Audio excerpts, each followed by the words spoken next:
एक जंगल में टुनटुनी नाम की चिड़िया अपने पति बंटी कबूतर के साथ रहा करती थी। बंटी कबूतर कड़कनाथ के यहाँ मजदूरी करता था और काम खत्म करने के बाद शाम को अपने घोंसले में चला आया करता था। क्या बात है बंटी, आज आप कुछ ज़्यादा ही थके हुए लग रहे हैं। क्या बताऊं टुनटुनी, वो कड़कनाथ बहुत काम करवाता है लेकिन पैसा बहुत कम देता है। मैं तंग आ गया हूँ इस कड़कनाथ की मजदूरी करते हुए। हाँ बंटी, हमारा घर बड़ी मुश्किलों से चल पा रहा है। तभी बहुत तेज बारिश होने लगती है।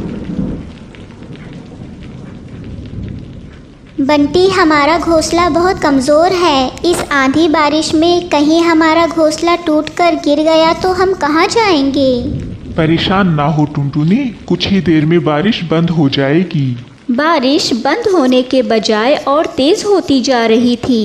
बंटी देखो ना, बारिश बढ़ती ही जा रही है। कहीं हमारा घोंसला टूटकर गिर ना जाए। चलो हम किसी से मदद मांगते हैं। हाँ टुनटुनी, तुम ठीक कह रही हो। चलो बड़े भैया का घर पक्का है, उनसे मदद मांगते हैं। दोनों पति पत्नी अपने घोंसले से निकलकर कालू कौवे के घर जाते हैं। बड़े भैया, बहुत तेज बारिश हो रही है, हमारा घोंसला बहुत कमजोर है, आंधी बारिश से टूट भी सकता है। तो मैं क्या करूं? तुम्हारा घोंसला कमजोर है तो आपका घर पक्का है। हम दोनों को बारिश रुकने तक अपने घर में रहने दीजिए। बारिश बंद हो जाएगी तो हम दोनों अपने घोंसले में चले जाएंगे।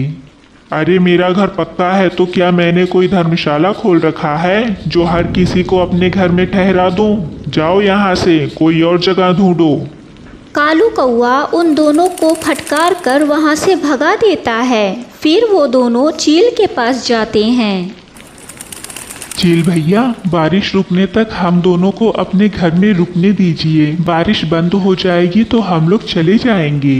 नहीं नहीं, तुम दोनों के बोझ से मेरा घर गिर गया तो मैं रास्ते पर आ जाऊंगा। चलो जाओ यहाँ से, मैं नहीं रखूंगा तुम दोनों को अपने घर में। चलो जाओ। वो दोनों निराश होकर एक डाल पर आकर बैठ जाते हैं। अब हम कहाँ जाएंगे बंटी, हमें तो अपने तक लोगों ने भी सहारा नहीं दिया।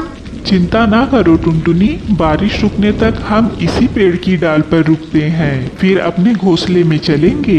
किसी तरह समय बीतता है, सुबह हो जाती है और बारिश भी थम जाती है। देखो टुनटुनी, बारिश रुक गई है, चलो अपने घोंसले में चलते हैं। हाँ बंटी, चलो कल सुबह हम दोनों मिलकर अपने घोंसले की मरम्मत कर देंगे ताकि बारिश के समय हमें ऐसी मुसीबत का सामना ना करना पड़े।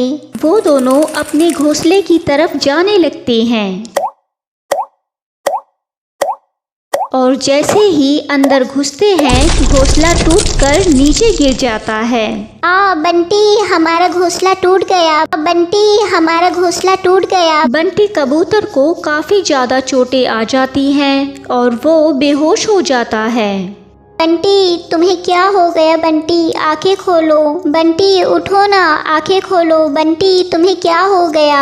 अरे कोई मेरी मदद करो, कोई तो आओ, मेरा बंटी जख्मी हो गया है, कोई तो मदद करो। हर कोई अपने अपने घोंसले से तमाशा देख रहा था, लेकिन कोई भी उनकी मदद करने नहीं आता है। कैसे खुदगर्ज लोग हैं इस दुनिया में। दुख के समय कोई किसी की मदद नहीं करने आता है, बस दूर से ही तमाशा देखते हैं। टुनटुनी चिड़िया किसी तरह बंटी को उठाकर हाथ गाड़ी पर रख के डॉक्टर के पास ले जाने लगती है और अस्पताल में पहुंचकर डॉक्टर से कहती है, डॉक्टर साहब, मेरे पति को बचा लीजिए, इनके सिवा मेरा कोई नहीं है। मेरे बंटी का इलाज कर दीजिए डॉक्टर साहब, बचा लीजिए। हाँ हाँ ठीक है, पहले काउंटर पे जाओ, वहाँ रजिस्ट्रेशन करवा के रजिस्ट्रेशन फीस भरो, तभी मैं मरीज को देखूंगा। डॉक्टर साहब, मेरे पास इस समय एक भी रुपया नहीं है। आप मेरे पति का इलाज शुरू कीजिए, मैं बहुत जल्द ही आपकी फीस जमा कर दूंगी। पैसे नहीं है तो किसी खैराती दवाखाने में जाओ ना, यहाँ मुंह उठाकर क्यों चली आई? जाओ यहाँ से। मालिक, मैं आपके आगे हाथ जोड़ती हूँ, एक बार मेरे पति को देख तो लीजिए, इनकी हालत बहुत ख़राब है। मैं बहुत जल्द ही आपकी सारी फीस जमा कर दूँगी। मेरा टाइम खराब मत करो, पहले फीस जमा करो तभी मरीज को देखूंगा, नहीं तो निकल जाओ यहाँ से।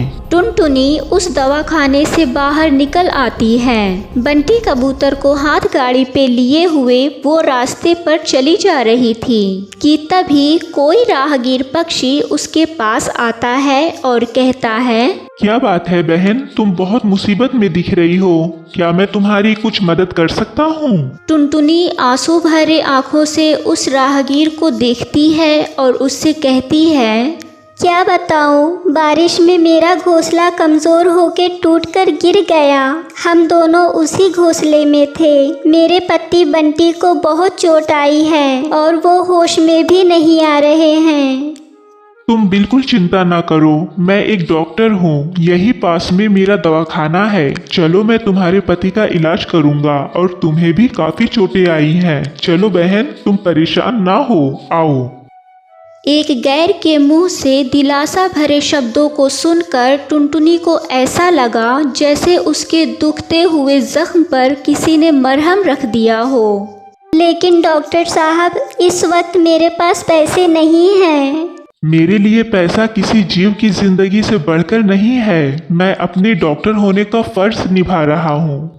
वो राहगीर डॉक्टर टुनटुनी और बंटी को अपने दवाखाने में ले जाता है और बंटी कबूतर का इलाज शुरू कर देता है और टुनटुनी के जख्मों पर भी दवाइयाँ लगा देता है।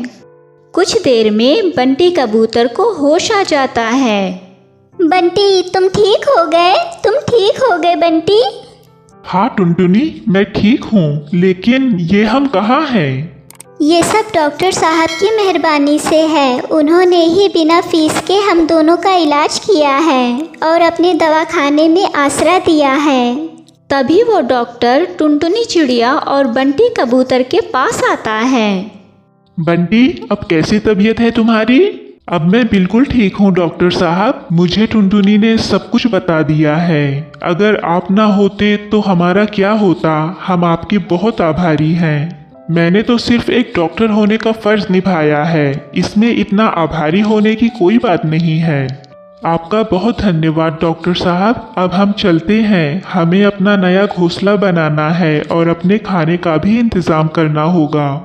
वैसे बंटी, मेरा एक घर खाली पड़ा है, अगर तुम दोनों चाहो तो हमेशा के लिए उस घर में रह सकते हो। अब से वो घर तुम दोनों का है और मुझे अपने दवाखाने में एक हेल्पर की ज़रूरत है। अगर तुम चाहो तो मेरे दवाखाने में मेरा हाथ बटाओ, मैं तुम्हें अच्छी तनख्वाह दिया करूँगा।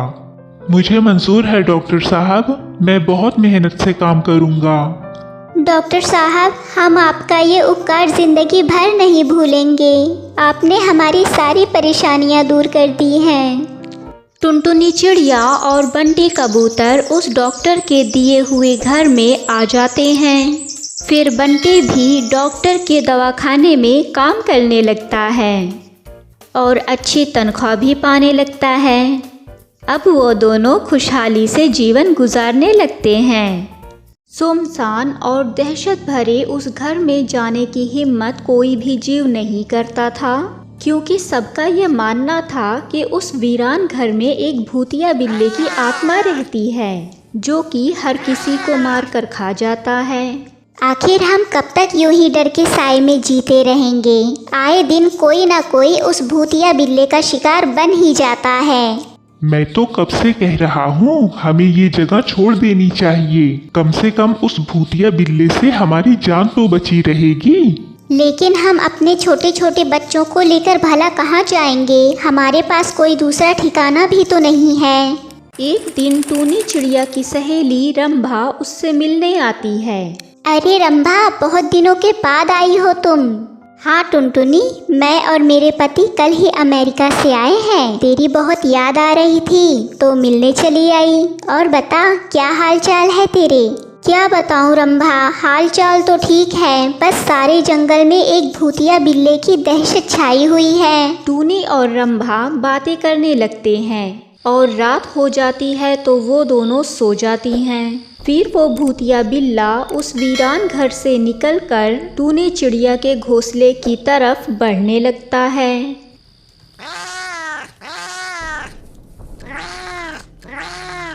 अरे भूतिया बिल्ला आ गया।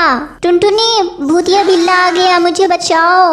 रंभा की आवाज़ सुनकर टूनी चिड़िया जाग जाती है, लेकिन तब तक वो भूतिया बिल्ला उसे पकड़कर निकल जाता है और रंभा को उसी वीरान घर में लेकर चला जाता है।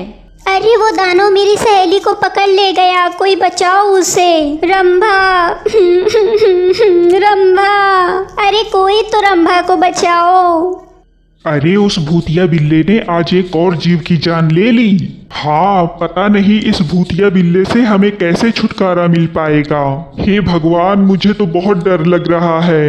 एक ना एक दिन हम सब मारे जाएंगे और हमें बचाने वाला कोई नहीं होगा। रंभा